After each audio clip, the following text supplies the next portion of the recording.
Dans ce mouvement de décivilisation,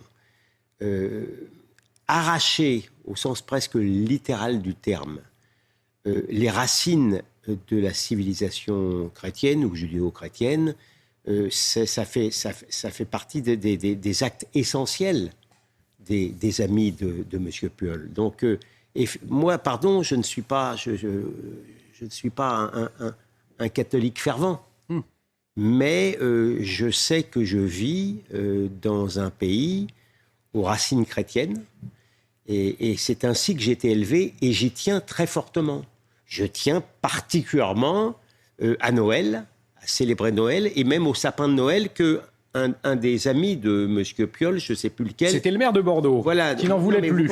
Voulait littéralement l'arracher. Donc ça, c'est un des éléments. En vérité, dans l'inconscient, c'est plus ces références à l'esprit républicain, c'est si j'ose dire du folklore. D'ailleurs, j'observe d'ailleurs que dans le calendrier des fêtes nationales, il y a le 14 juillet, il y a le 8 mai, il y a beaucoup de choses comme ça. Mais c'est pas le républicanisme qui nourrit l'inconscient destructeur et déconstructeur de M. Piolle, vous comprenez ? C'est en vérité arracher les racines de la vieille religion blanche et chrétienne. Et d'ailleurs, c'est pas étonnant si, juste avant, il fait soumission plutôt à l'islamisme.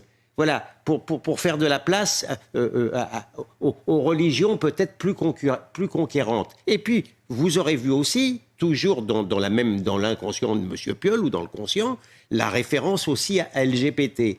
C'est-à-dire que là, on est dans une sorte de wokisme, si vous voulez, donc qui est également très tendance, si j'ose dire, et qui anime la position de M. Piolle. Donc, à mon avis, le client, je ne veux pas plaider en sa faveur moralement, mais je pense qu'il est sincère, ce monsieur.